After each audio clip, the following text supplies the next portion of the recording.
Group monthly meeting. And so, as I mentioned earlier, please put your name and your organization in the chat, and if you'd like to, your why. I thought we start off with also giving people who are new to the Health Equity Work Group an opportunity to introduce yourself as well. Good afternoon, everyone. I am Sharon Gibbs Cooper. I'm with the University of Maryland Institute for Governmental Service and Research. I also work or volunteer with Dr. Stephen Thomas with the Center for Health Equity with the University of Maryland. And I also participate in social justice advancement initiatives. And it's a pleasure and a privilege to be here. So thank you so much for allowing me to attend. Welcome, welcome, welcome. Do we have others who'd like to introduce yourselves if you haven't had an opportunity to do so before?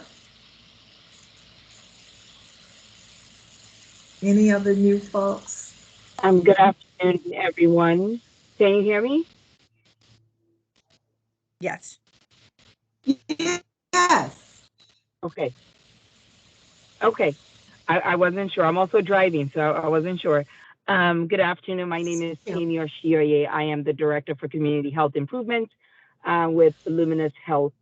I am new to the role as well as new to this group, so I'm excited to be part of this work group and to learn about some of the current initiatives and how we can partner together to serve our shared community. Fantastic. Welcome. Welcome. So glad you could join us. So glad you could join us. Anyone else? I see other familiar faces. Hi, Sharon and others. Please make sure you put your information in the chat. I guess I should do the same too. I'll do that in a minute. And so we can go to the next slide, Taylor. And we want to do a shout out to Taylor for managing today's meeting. Taylor Palmer, Kim Cinchcombe, who manages this program and the coalition, has jury duty today. So, we want to give a shout out to Kim doing her civic duty, and she'll be back with us at our next meeting. And so what we're going to do today is we'll look at the a recap of the meeting, and if Dr. Blocker joins us, we're going to set aside some time for her to give us some county council updates. She is the Board of Health liaison to the county council.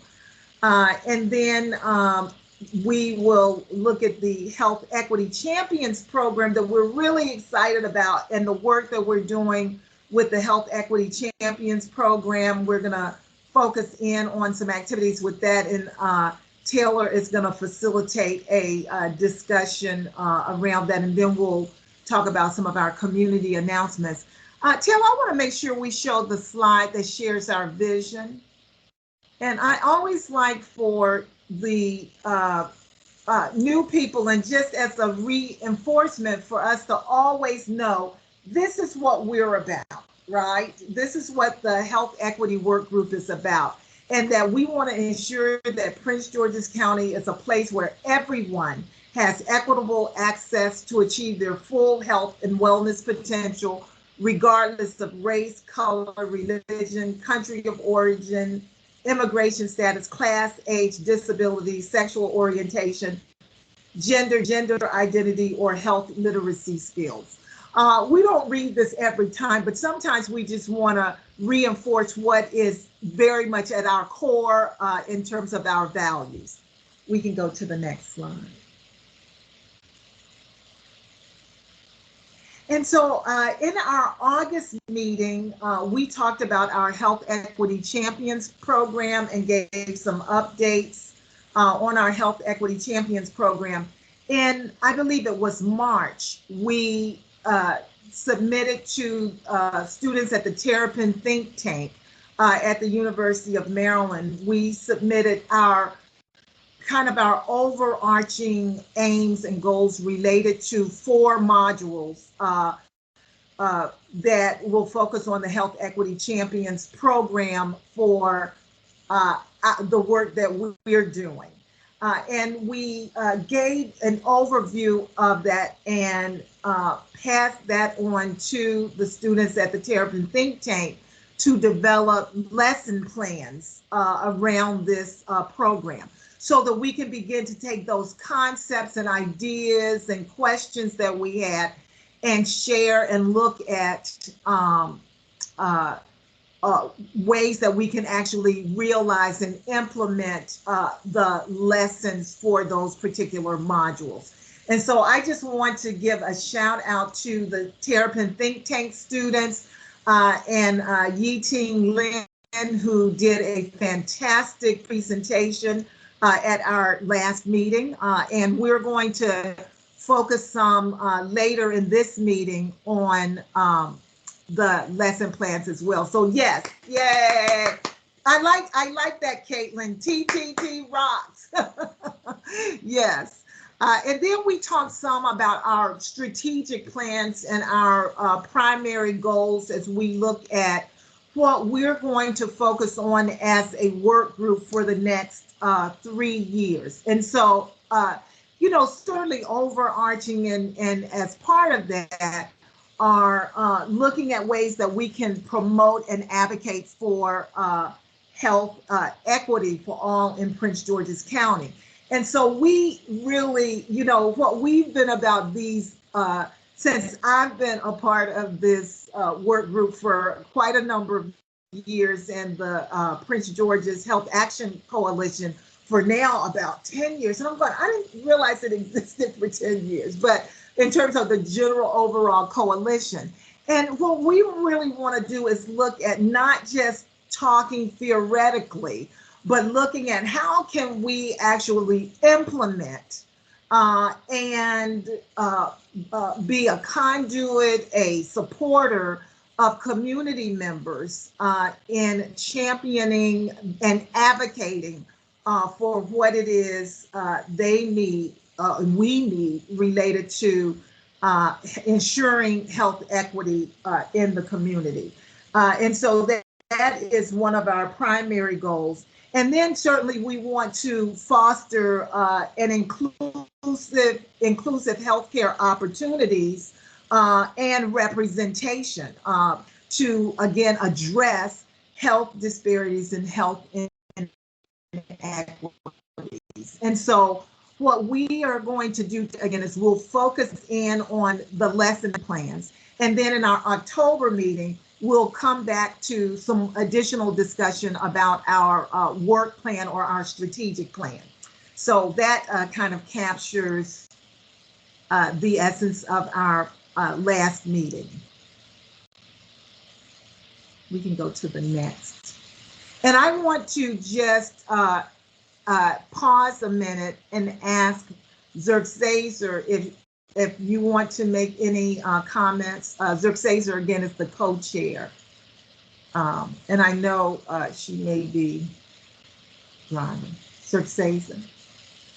Oh, thank you, Phyllis. I didn't have any immediate comments, but just to other than that, just to reiterate, a big thanks to the Terrapin Think Tank for really fleshing out some of the details regarding the Health Equity Champions modules, something that we've really been working on for quite some time. And just looking forward to the presentation that's coming up from Dr. Blocker. So welcome to Dr. Blocker. I'm sorry, I'm picking up my daughter from school, so I apologize for not being on camera. Oh, no, we appreciate it. Thank you. Taylor, I can't tell right now. Is Dr. Blocker here with us? I do not see Dr. Blocker on the call just yet. Do we want to move on to another section and see if Dr. Blocker joins us in a few minutes and come back? Yes, we can go to the next agenda item. Okay. The next agenda item flows very well with what you were just discussing with the Maryland think tank here. And Till, I think you're gonna take this part, and the one thing that I want to also acknowledge is, as we got these massive, amazing, detailed lesson plans, one of the things that we really want to do is look at, all right, are they addressing the kind of things that we set out to address in the information that we shared? And as we're going through this discussion today, I want you all to think about things like, we've determined that we're talking about an adult audience, although we used the UMBC model as a kind of as a starting point for what we ended up focusing on, because we thought that model was most in line with what I think it's called Project Share. And however, that project focuses a great deal on high school students and engaging high school students, where in our last discussions, our focus is on 18 and over. That can always change, but that's where we are now. So I'm going to turn it over to Taylor to lead this discussion. Absolutely. Thank you so much for that introduction, Dr. Slade Martin. So just to continue with that discussion, so just to give a quick recap, the University of Maryland Office of Public Health Practice and Community Engagement is responsible with, in collaboration with the Terrapin think tank, for creating this curriculum and then partnering through this collaboration with the work group to then implement the Health Equity Champions program. And again, as Dr. Slade Martin mentioned, it's going to be that adapted program that is adapted to PG County, that's specific to the county, that really has that feel. So when you log on and you're learning about these concepts, you know that it was targeted to this specific geography. So with that being said, through recent meetings with the Terrapin think tank and that presentation that happened during our last meeting together, we have a few questions that we're going to try to address for the think tank so we can get this train moving. And that includes getting some feedback on their current lesson plans that they have developed. And also, we will move forward with our plan to complete those full reviews to get all of that information back to the think tank. And then for a more internal discussion, have conversations to identify and address resource needs as we move forward with thinking through how we may start to implement this curriculum. So very exciting, a lot coming to fruition here. So we appreciate everyone being on the call today to go over our next steps. So with that being said, here is a brief summary of some of the questions that the Terrapin think tank had for us that they wanted us to think through during our time together so we can best move the project forward. So the first question being, how will the program be delivered? So the think tank's main question is concerning modality. So to give a brief recap, the current lesson plans were developed in mind with a in-person program implementation strategy.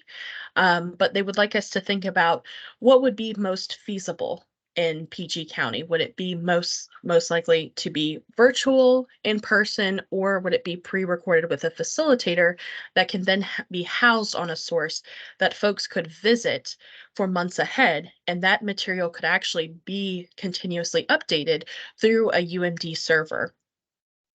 And also another goal that we hope to address with this call is the facilitator goals and objectives. So we will specifically go into a discussion a little later on talking through these objectives through a rubric that we have developed in looking at this curriculum. So I'm just going to pause and see if we can go ahead and have a facilitated discussion about the deliverance of the lesson plans and see if anyone has any ideas and how we may promote ownership and seeing who we may nominate as facilitators if we would like to have an in-person structure, or what are some thoughts the work group has around delivering these lesson plans to the community.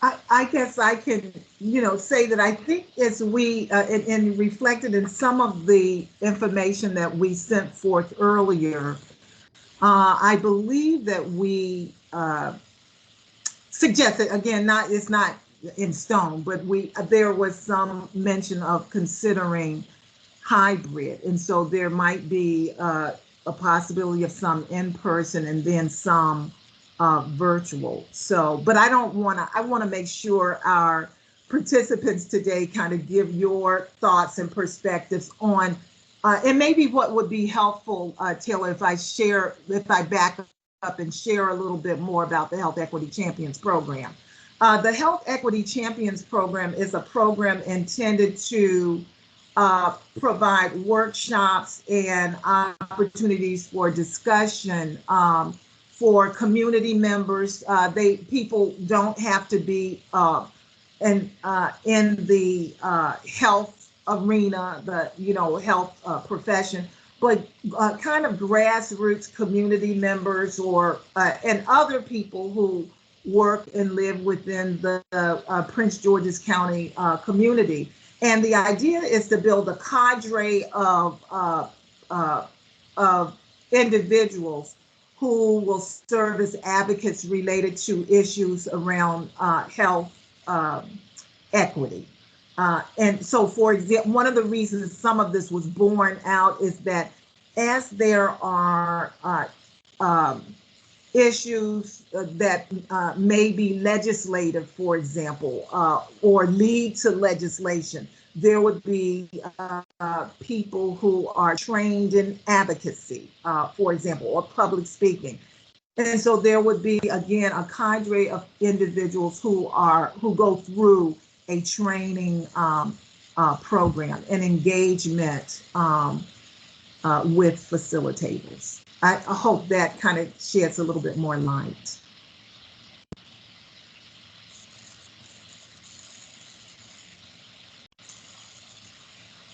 Any thoughts? Taylor, I'm gonna.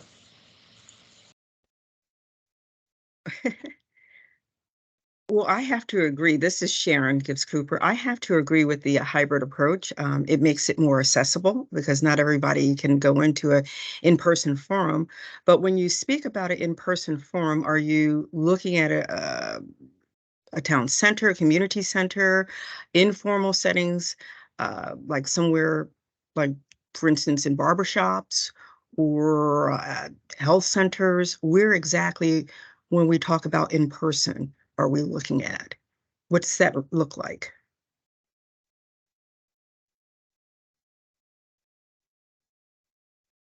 I can answer that, or Taylor, if you want to answer that. Generally, it can be all of the above. It is, where are the individuals? Where are the people? Where do we need to go? So we need to determine that as well. Where is it that we need to and want to go? I certainly think that it would need to be in strategic locations throughout the community. So again, I'm going to mute my mic and let Terry. Yeah, I agree with a hybrid approach, probably mostly virtual, but it does sometimes help to have a touch point. I think it would be in person, but it may depend on the type of group that we're talking about. So I think being prepared to deliver it in multiple modalities would make sense. I feel like in general, hybrid, I think like hybrid styles where maybe like one day is in person, one day is remote could work, but I don't know if anyone else has experienced this. So I feel like hybrid meetings themselves, where some people are in person and some people are online, just don't always work super well. So I think that would be my only feedback, that like I think it's most engaging when it's all one way or the other. Oh, and I guess I didn't think of when I guess there are different ways to do hybrid.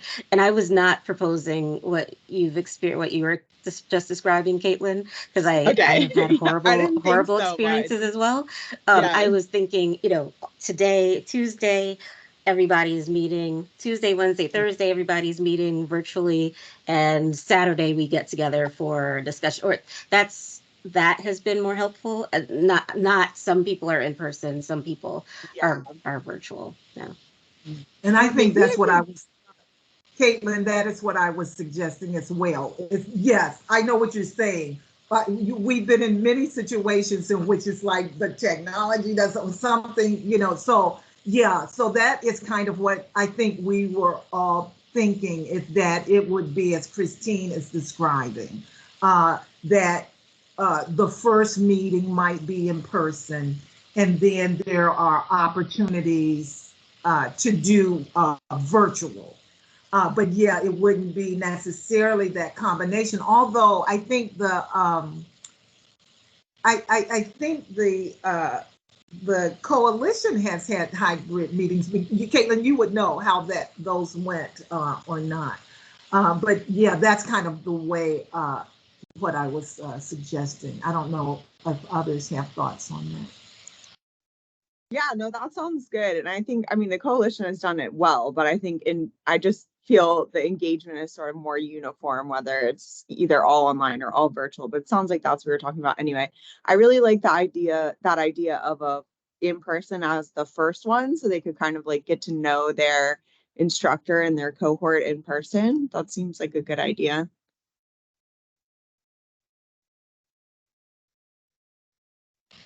So even in line with that, considering the last one, because often that is celebration and closure and getting your certificates of completion and that kind of thing. But I'm a J, so I'm trying to be careful because I can get into extreme details and I'm resisting.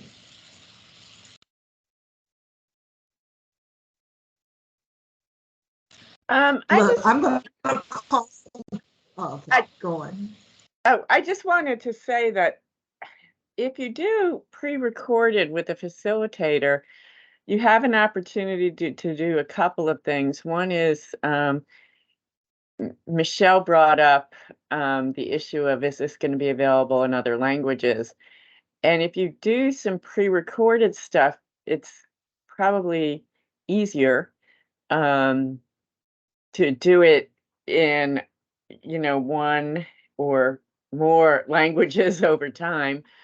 And then the other thing is it increases the ability of organizations to utilize, especially if we record it by modules, to utilize modules that they may want to use with people that they work with existing community coalitions or other things. And, it may be that we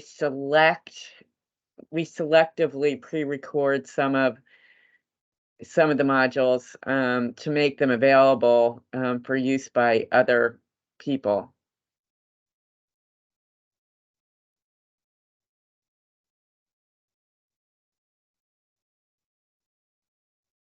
I'm seeing a few thumbs up. And just to add to that, I would almost be curious if this could become a train the trainer model, that as we're doing the online recordings, that we could reach so many different folks and then channel in on a few specific community members who may then feel empowered to go and give this presentation in person to their peers, a trusted member of the community to then go and disseminate this training. So as we're thinking through this strategy, it doesn't have to be all at once, especially as we're trying to get this strategy developed and trying to think through our implementation strategy of what comes next. We could think about having both modalities, but having one primarily first and then implementing a second as we get more comfortable and have the content developed and out there.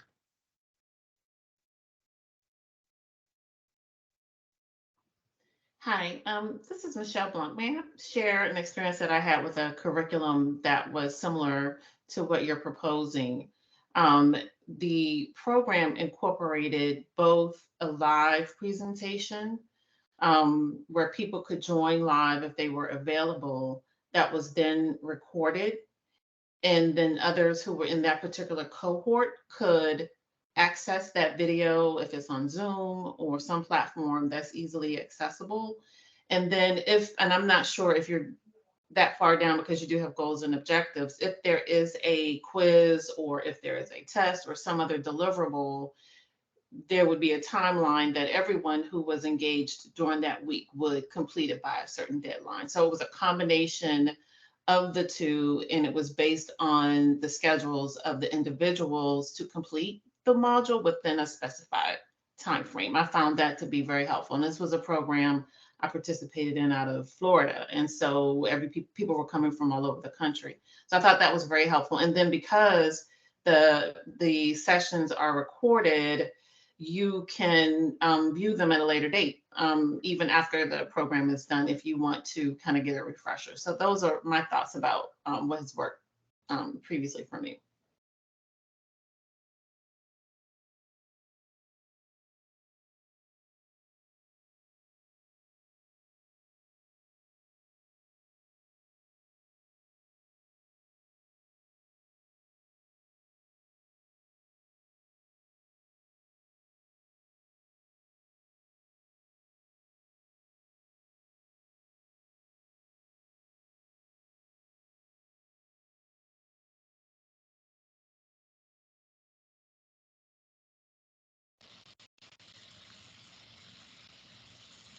I guess I have another Thank you. question in relation, sorry. Another question in relation to languages. Someone mentioned earlier about, will this be delivered in other languages? And we talk about culture, diversity, and inclusion, and equity. So will this curriculum also be translated and delivered in other languages? Or is this just a starting point with that for the future? I think we can, I think we can look at all possibilities and certainly include that if that is something the group would want to do. Typically, we minimally think of Spanish often, having in Spanish and English. And so I love the idea how we would facilitate that. But I think Kim has joined us. It looks like, Kim, you're back from jury duty, if you wanted to jump in. Yes. Hi, everyone. Sorry that I'm late. I love the discussion of having different languages available. I think right now we're at a place where we need to identify who would be facilitating in the instance of it being in person or virtual. So if we wanted to do an in-person setting and offer it in multiple languages, we would need to identify who would be the person either offering at any capacity, an in-person location, and the person running the actual curriculum. And then if we were able to do that in a virtual setting or pre-recorded with facilitator, we would just need to identify somebody that could be the voice for those modules.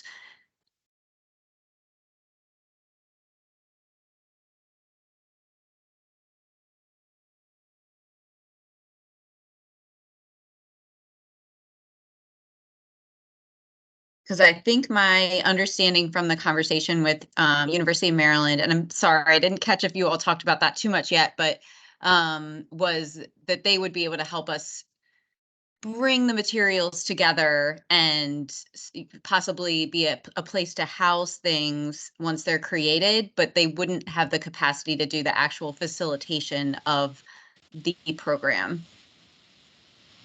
Kim, I did not bring that up because that's something we need to talk about a little bit more in the planning group.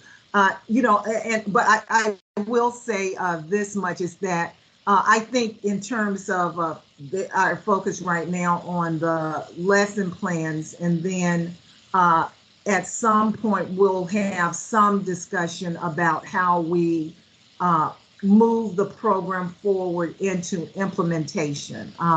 So we did have a preliminary discussion. I don't think we made conclusions or anything formal at this point. So I'm not prepared to have that discussion today.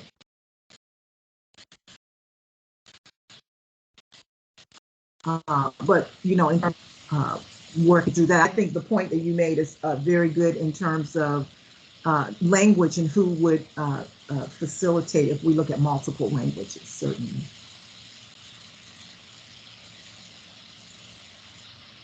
I think that's fine. I think my understanding is that they needed to know the mode of delivery to make the lesson plans more specific to that mode, but because I think they're created right now for an in-person mode, but if we don't have the capacity for that, we would need to address that as we go through the rubric. So I think it is somewhat important to start considering those resources. And if we have other people on the line that do have an interest or capacity in holding something like that, but I understand if we feel not prepared to bring it up, I guess. What would our backup plan be if University of Maryland wasn't able to do the in-person, or really, if they do we have a backup plan? Would it just be volunteers? Because this is probably a pretty big undertaking.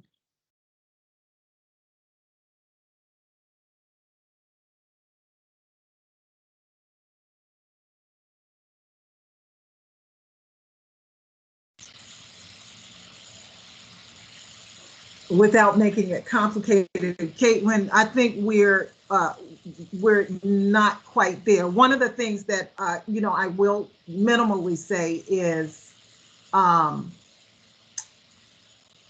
think we all had the understanding that we're building the framework for this project. We're working to build the framework with the understanding that we're not many of us are volunteers. I think almost all of us are volunteers. We don't have a nonprofit structure in place, and so we would need to package and have discussions about where and how this project would be housed. We have not come to a conclusion on that, but that is something that is going to be imperative that we have some discussion about. One of the things that is critical is that that we present and we say as we've talked about as a group, ideally with this program as we've described, what modalities would we think would be effective in the communities? Right. So we understand that we're not in a position to implement this project, and so we'll need to talk through what that looks like. But I want to make sure that we can get through these agenda items and have this discussion. At least so that we can answer those kind of basic questions. When it is implemented, what forms would what modalities would we like to see or think would be most effective?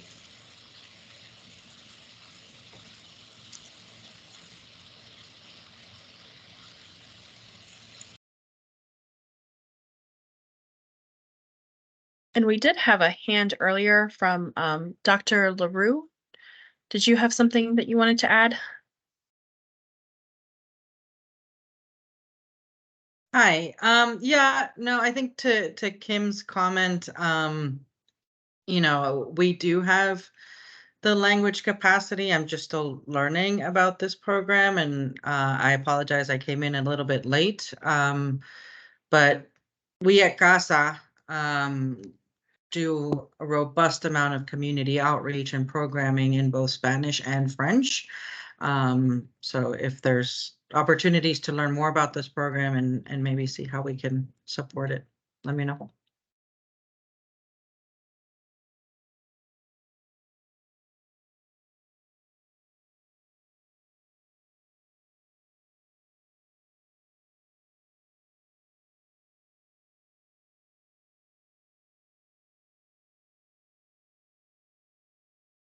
All right, so with all of that being said, I just want to come back to the 3 options for modality that we had discussed. So the first one being that we would have the sessions fully recorded and housed where folks could go and view them. We would have the a virtual option that would happen. We would have virtual of the sessions happening through wherever we go. So the first session would be in person and the last session would be in person. And then in between, we would have virtual sessions. And then we could potentially have it to where we would have our first rollout of the program be fully virtual and then move into a possible in-person structure in the future. Just to make sure that we are being cognizant and just getting the University of Maryland back what they need so they can start making these refinements. What option is sounding the most feasible, thinking through our resources as they currently stand and also with past experience with program implementation of this group?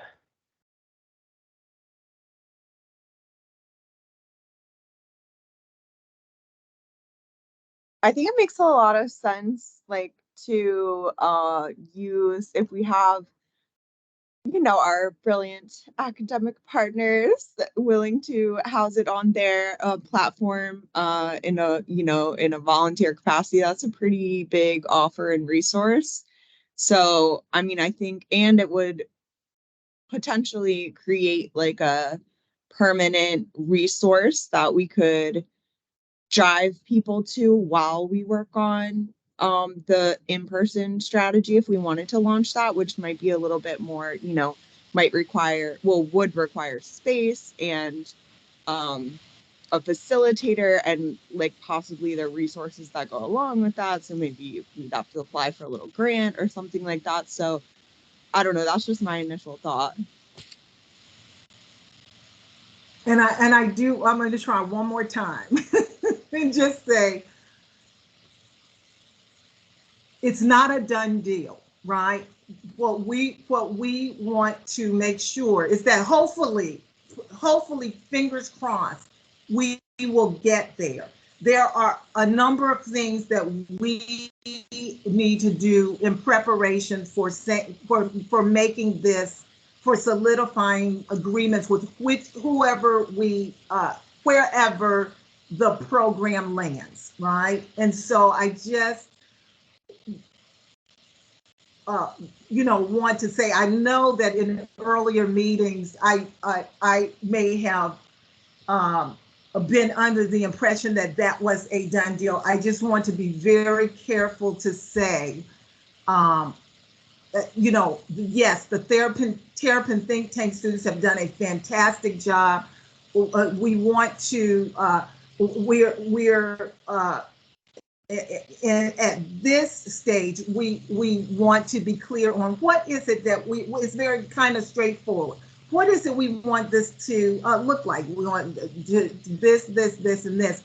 And then, the students can make suggestions and begin to wrap things up and move things. And one of the reasons we're doing this is to be sensitive with the timelines that the students are working with. And hopefully, as we look at the modalities and things, when we then can present to the various entities that are interested in hopefully housing the program, we can say these are the modalities we hope to have and implement. But I will try to leave it there. Thank you.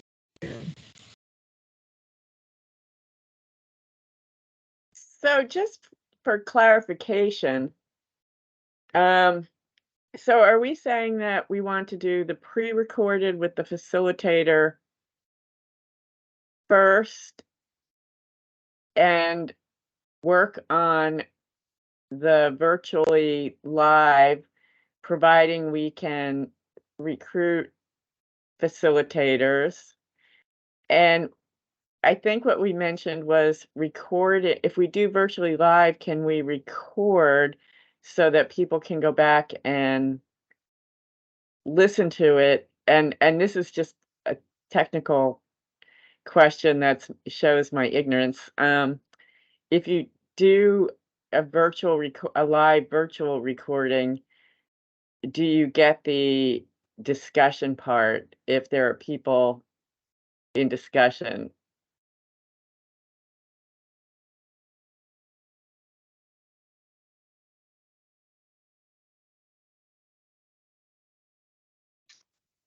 Um, and I find, especially with trainings around.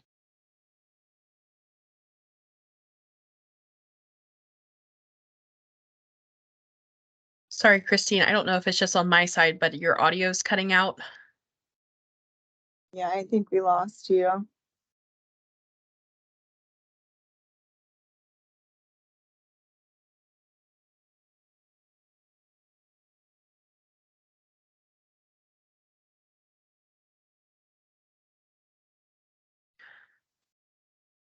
All right. Certainly, let's put some more, if folks have some more thoughts, we'll put those in the chat and we'll keep thinking through some of these issues with feasibility and just things to think through. But if it is okay, I would like to transition us to think about this second goal that we wanted to get back to the Terrapin think tank on regarding the facilitator goals and objectives, if that's okay.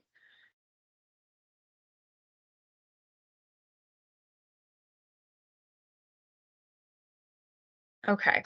So with that being said, we want to move forward with taking a look at each lesson plan that the Terrapin think tank has developed. And to do so, we have created a rubric that we want folks to use in trying to get some feedback back to the think tank. So our ask for you all after this meeting will be to use the rubric criteria to assess the lesson plans that we will have posted for you, and also to suggest learner objectives for each module.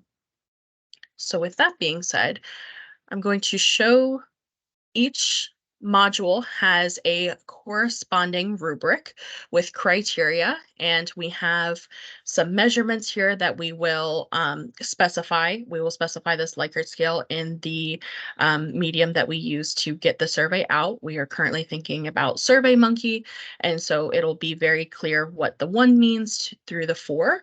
The feedback rationale, this will be really important. We want to collect more qualitative data from you all to see, especially if you're scoring the module at a 1 or a 2, what would it take to get you to a 3 or a 4 feeling on that specific criteria for the module.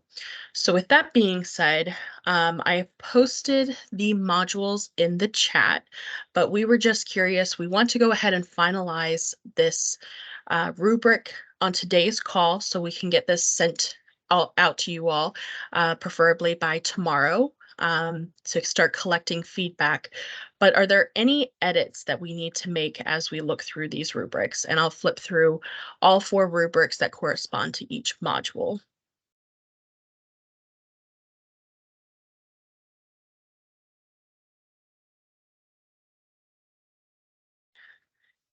And yes, Dr. Bauer, to your point, yes. 1 is the lowest score and 4 is the highest. You might want to just indicate that on the rubric, because there probably will be people who see this who weren't in the call. So just so they know. Absolutely, yes. We will specify the Likert scale when we put it in SurveyMonkey.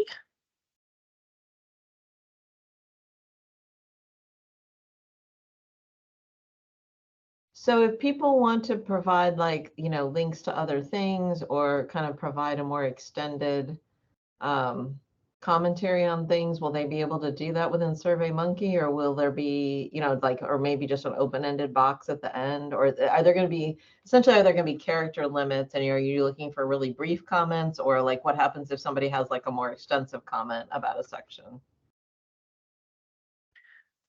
Kim, my thinking is we can have an open box for each module that can have more unlimited characters if folks have that feedback. Unless you had other Absolutely. thoughts. Yeah, I think the more feedback people want to provide, the better.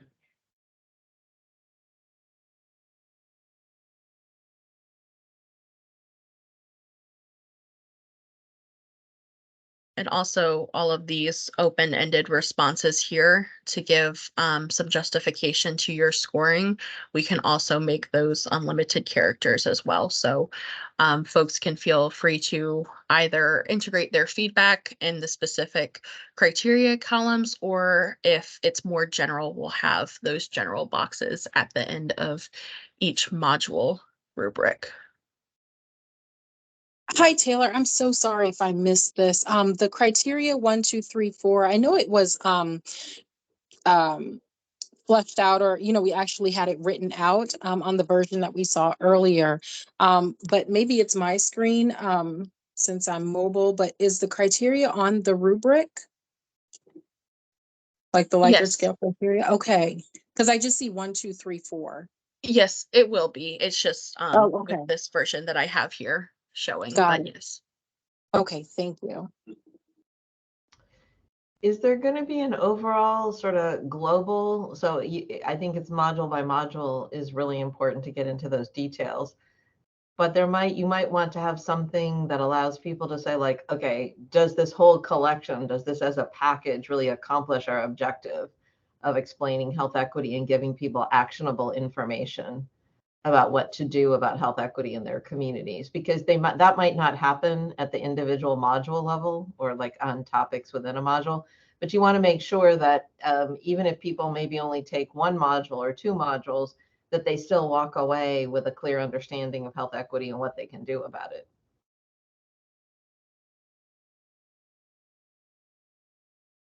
And I'm sorry, but I have a very basic question. Sorry for not knowing the answer.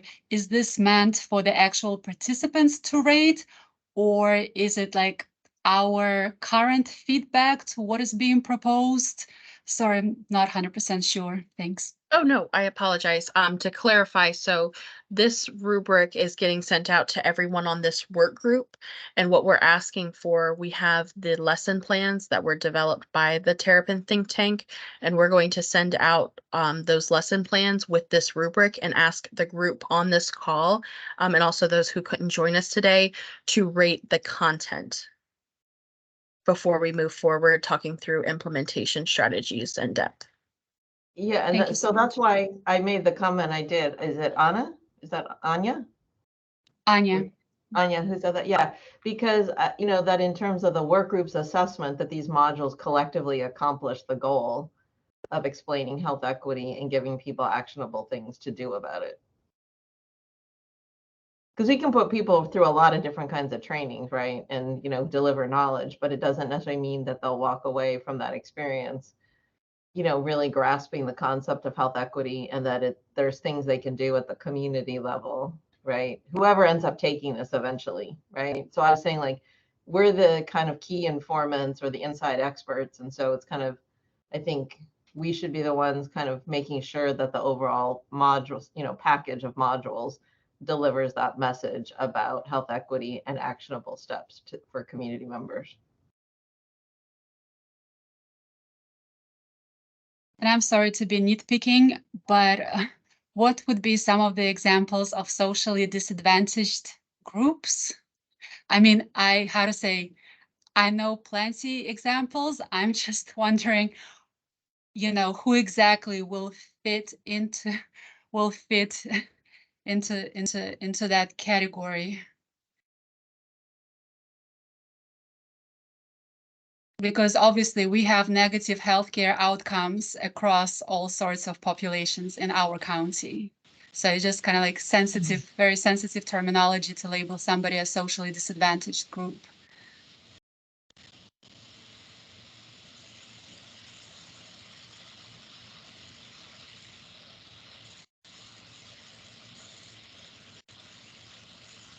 So Taylor and Phyllis, is this what the feedback that you're looking for though? Like, so for example, when we look at the module content, and let's say the module content uses the term socially disadvantaged group, if we're uncomfortable with that term, you would want us putting that in the feedback rationale cell, saying like, please don't use that term, use something else that's less, you know, stigmatizing or less alienating. Is that right? Is that like the kind of feedback you're looking for?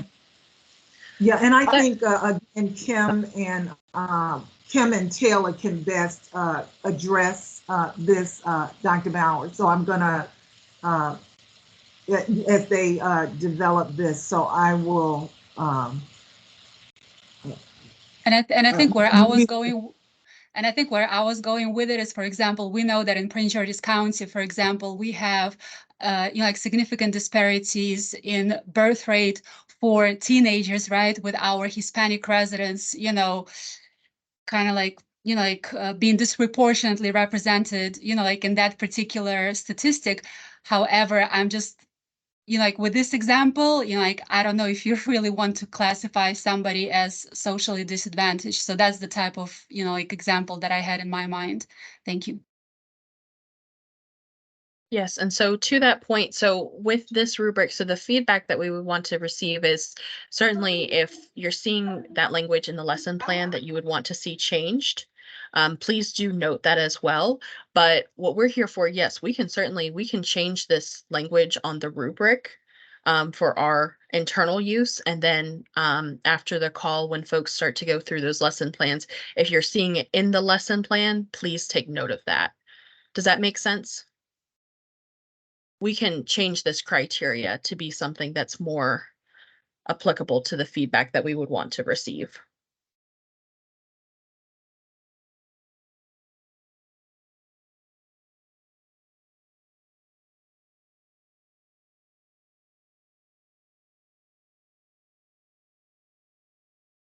So instead of having provide the description of socially disadvantaged groups in Prince George's County, could we say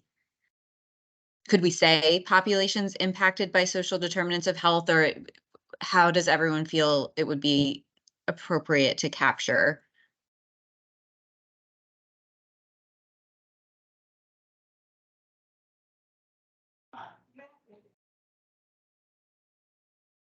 I think that's a good language to use in lieu of the prior language, because it's inclusive of all populations, not specifically, your economic status or your gender or any other factor. So it's all inclusive. I think that's appropriate.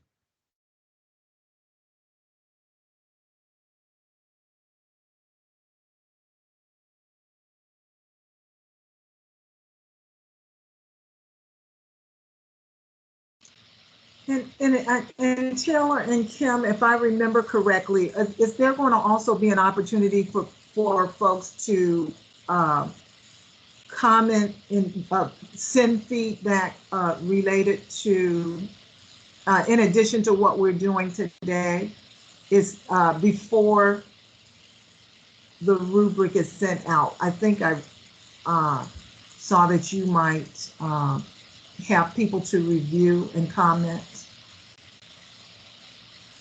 I may be wrong on that. So our thoughts were we would take the feedback from this meeting and then finalize the rubric so that we could then task everyone with reviewing the lesson plans. But if we feel like the content items that we've captured aren't what the group is looking for quite yet, and we need some more time to update the rubric criteria, we can allow for that time as well, because it's critical that we make sure that the rubric represents what we want in the modules before we even open the modules to review. So does everyone also be, go ahead. I'm sorry. I was wondering if it would also be helpful. I don't want to confuse it, so your answer may be no, but I'm wondering if it would be helpful to send the initial information we sent the Terrapin think tank students in March, so that you kind of have a background of what we suggested. Again, I don't want to, confuse the task, but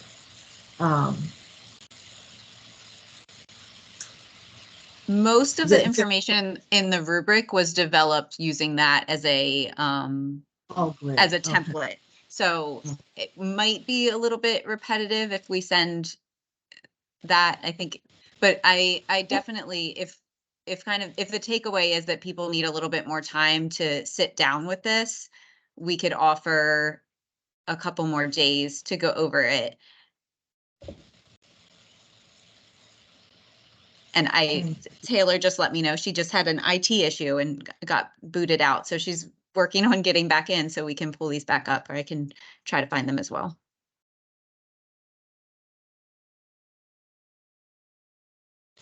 This has been great feedback. Thank you all so much. This is the kind of discussion we wanted to have. It's like, let's really flesh this out. So thank you all. And I'm still thinking about what is, like how some of this language may be altered, but just some of the thoughts, because we're not really necessarily talking about, like, I mean, in some cases it may be concrete groups, but at the same time, you're really looking at interception of different factors, right? So like example that I had with teenage women of, girls of Hispanic background, like we're talking we're looking at interception of both ethnicity and age, right? Like we may be looking at somebody who is uninsured and who is also, who is also undocumented, right? So I think that I just want to move away from groups, because people may associate that strictly with a racial background or ethnic background, and have it a little bit more fluid, so that we really look at interception of factors which ultimately contribute to the disparities that we're witnessing, right, and to the negative outcomes. So just these are just some of my thoughts about this. I wanted something a little bit more fluid that talks about interception of factors that, that we witness, in some disparities with regards to healthcare outcomes. Thanks.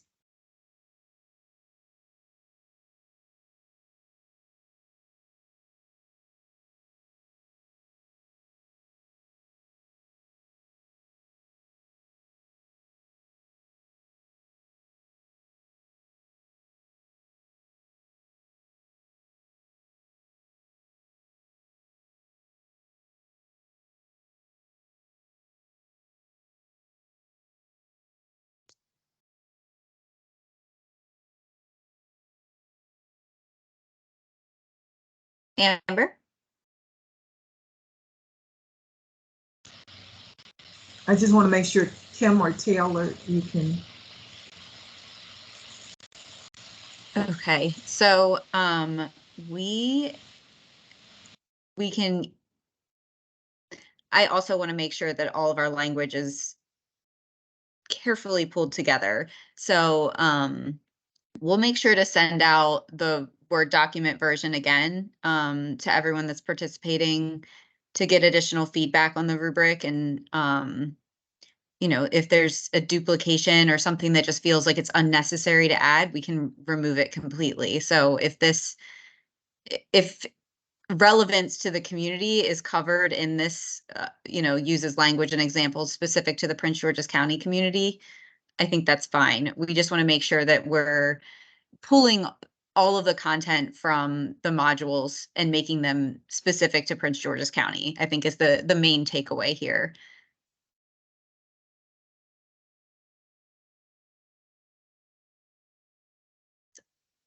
So I just wanted to say, one of the ways you might phrase it is to say description of specific inequities.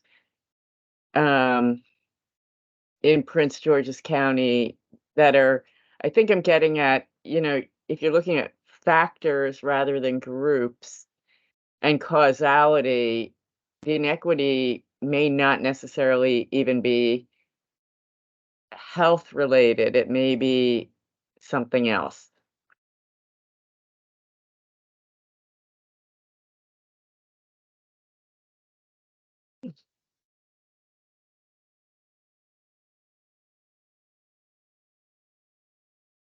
I like that. I think that makes sense.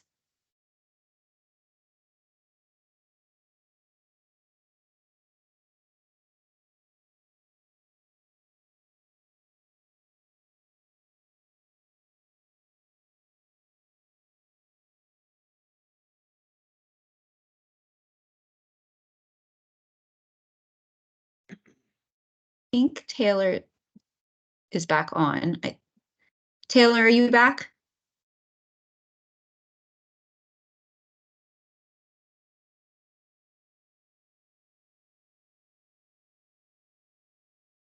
Okay. Does anyone have any other concerns or suggestions for Module 1?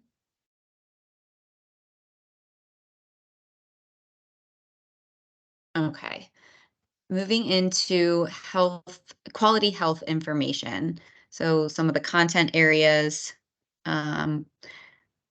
feel free to jump in or stop me at any time, addresses the importance of accessing and using quality health information, defines and provides examples of health literacy, cultural competence, and it looks like that may have gotten cut off, or health literacy and cultural competence.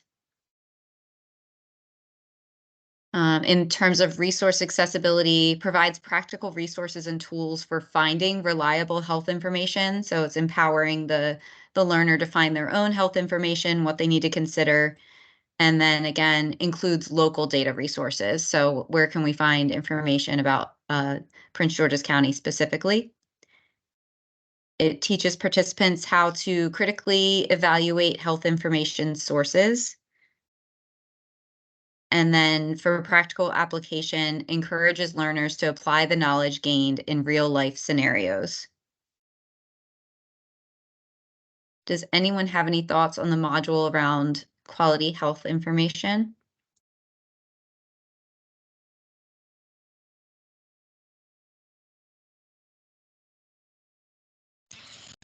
I just have a general comment. If I remember correctly, we would provide links, or we wouldn't ask the people who are going through the program to look for this. We would provide links and that kind of, this is just a technicality, but we would actually, in the training, we would provide the links to relevant information and resources. So yeah. So Kim, the only other comment I had is when I open up module 2, the link in the chat, it looks to me like the name of the module is actually health literacy.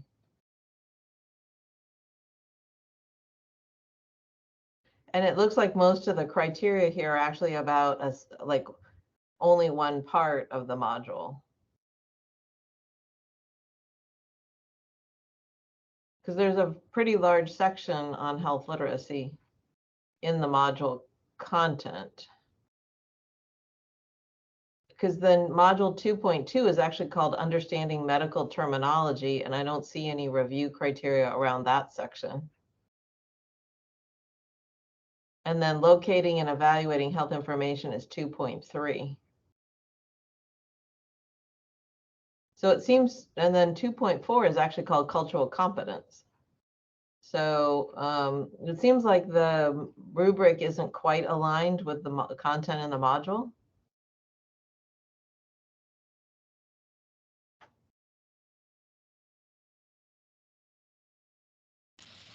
That's what I'm wondering.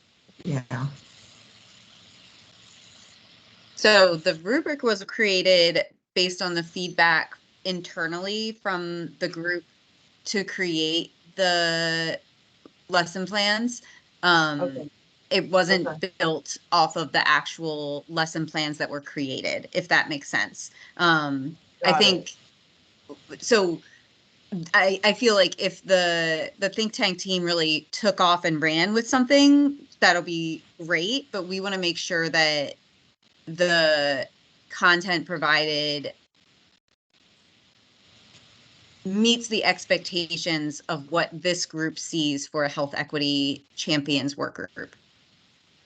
So would that be part of the feedback that you want then? If this was the rubric that the group decided a priority, then would you want to look at the way Module 2 looks now and kind of assess it against this rubric? Because I think there will be a lot to comment on in terms of the balance of what's on the rubric versus what's in the module.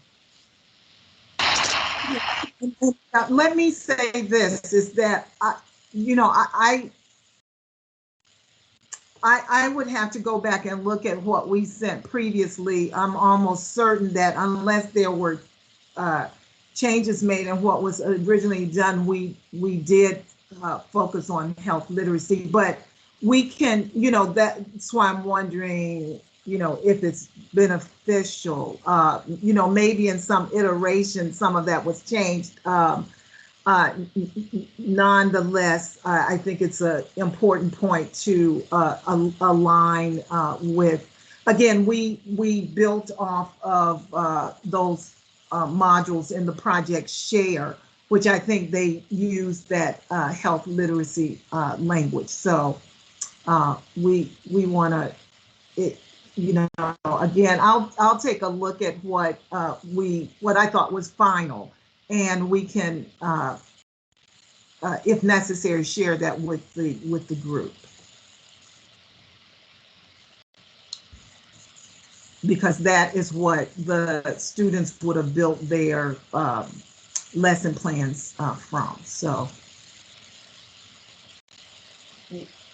yeah, because right now I think there's kind of a big difference between the criteria and the module. So, whatever one you guys want, I think it's just important before people start providing feedback to know, do you want them commenting to say like, oh, the balance needs to be shifted in the actual module to match the rubric, if the rubric is really what you were expecting.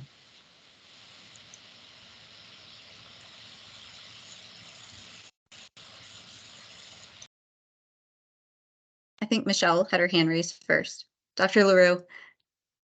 Hi, yes. Can you hear me? Yes. Because it still says I'm muted, but it doesn't show it on the little icon.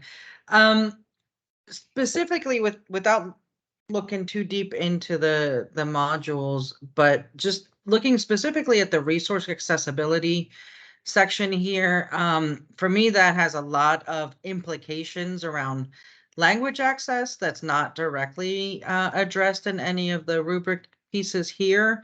And even like just how do we define practical? Like what exactly does that mean? But for us, accessibility, the communities that I serve, language is front and center for those. And so I don't see that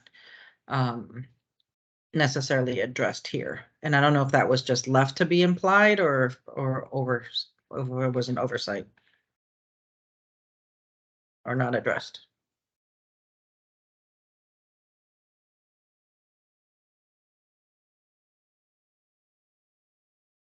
I think we could add something specific to it in the resource accessibility, or we could leave it to the feedback. So when as all of the experts in the field, you would come in and see this in the area that works with your day-to-day. So you would come in and say, okay, this module doesn't have anything about language accessibility. But we can also edit the criteria to bring that to the top of the evaluator's mind.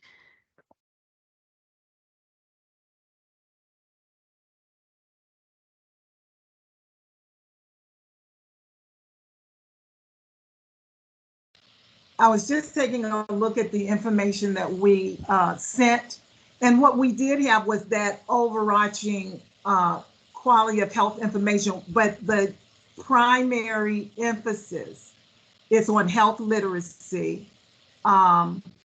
in that module. So when I look at the two key things, we ask them to look at health literacy, cultural competence. Again, this is in line with what we would have gotten from with Project Share, but it is the bulk of the focus is as we look at health literacy, and then some of the areas of cultural competence, etc.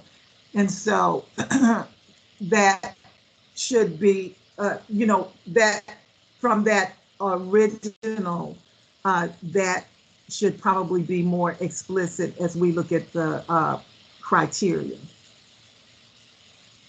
So that the health literacy was a major emphasis in what we originally sent, and that's why the students focused the lesson plans accordingly.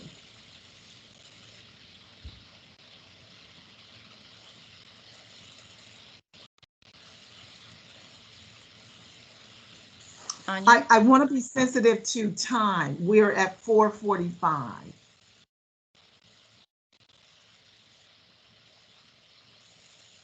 And again, if it is helpful to some, we're happy to send what they receive, but not to make it more complicated than needed.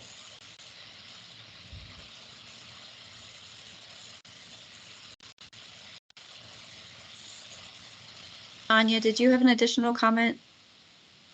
Sure, thank you. Just wanted to note also in the module, I'm not sure which page I'm on, it also says that low health literacy is more prevalent among one of the identified groups as minority populations.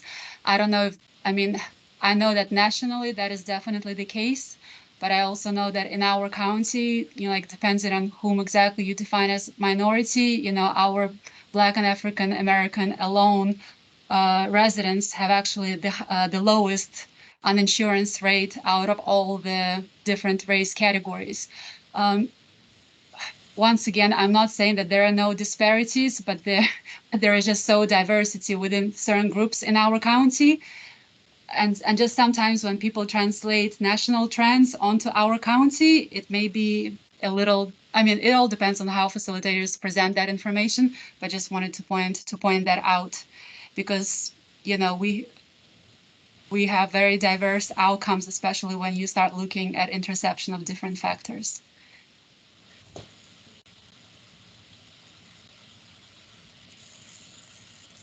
So this is, I want to give Kim and Taylor an opportunity, but this has been a really rich discussion. I think it's really important in terms of looking at things like making sure that we align all of the language, right? And so for clarity's sake, looking at matching the language in terms of module 2, for example, with what it is been developed by the Terrapin think tank, as long as that is in line with what we presented. So I think this has been a really great discussion, but I want to give Kim and Taylor an opportunity if you wanted to wrap up a little bit. Sure, we can wrap up. So I think what would be helpful as we think about getting feedback on the actual rubric is how, just thinking of broad topics or broad ways that we can think of evaluating the actual material, and that we can give very specific feedback as to why those criteria aren't met. But yes, we definitely encourage everyone to reach out after we send out the draft rubric with some of the updates we discussed today. And specifically, if you have an area that you've worked on in the past or that you're specifically interested in, we would love additional feedback around capturing these criteria in an inclusive and beneficial way. So Thank you all so much. This has been very helpful to get the feedback that we did get a chance to get. And then we didn't get a chance to go all the way through Module 3, crafting and delivering the message and promoting health and wellness. But I do encourage everybody to just take a few minutes when they have downtime to look those over and send us any, either a marked up document or specific changes that you think would be helpful. And then we will have to go in and adjust this timeline a bit to allow additional time for the rubric updates. So we would still like to aim to have evaluations of the material done before our next meeting, but maybe we can extend that a little bit more to allow one more full week for rubric review. And with that, I will open it up to the community announcements. I need to find the updated slides with all of our, I'm sorry all, because I was out and Taylor's having IT issues. Never a dull moment, but right now I can put up the CRISP webinar, social determinants of health tools. So just wanted to share that CRISP is holding a webinar on their new tools that they'll have available on Wednesday, October 4th and Thursday, October 5th. And we'll provide links to this webinar. I'm planning to join to see what they have to offer and see if it'll be new ways for us to get some updated data and at what level, if it'll be a local level tool. Next, we have Prevention Link, and I believe Amber is on, and she can give us a little bit of update around this event. Yes, so this is going to be on September 27th, wrong month, next week. As you can see on the Teams page, there's a registration link. I can drop that in the chat as well. It is one of our final events for the Prevention Link grant. And we'd really appreciate it if you could join us or spread the word. I'm sorry, can you provide the date of the Community Health Worker Forum? September 27th.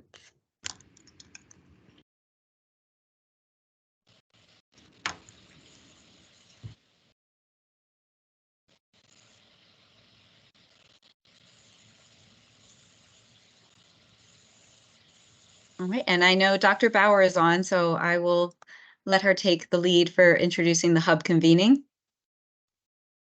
Thanks, Kim. Yeah, so a little bit more than 10 days from now, we're convening here in person in College Park, and we welcome anyone in the work group to attend. This is a networking, information sharing, and skill building meeting. We're going to be talking about what we've been able to do so far under this hub concept, have a lot of hands-on activities. We're going to hear from a panel that's got state and local agencies kind of talking about challenges and opportunities in health information dissemination. Actually, Tina is going to be there as part of a community health worker panel we're going to have. So we'd love to see you. Still have a few spots left, and that's also happening on October 4th.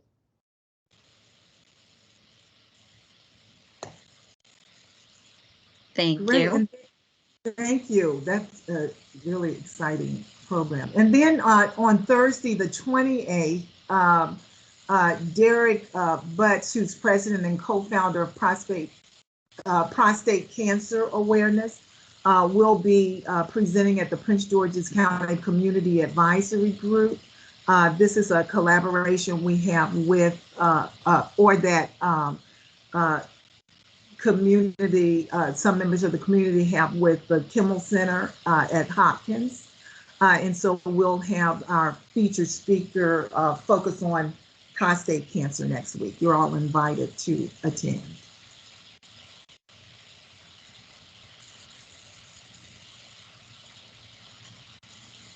And our next meeting will be on Thursday, October 13th at October 19th, I'm sorry, at 3:30. We really appreciate the engagement today. And again, thank you to Kim and Taylor for developing and working on this rubric, and thank you all for your feedback. The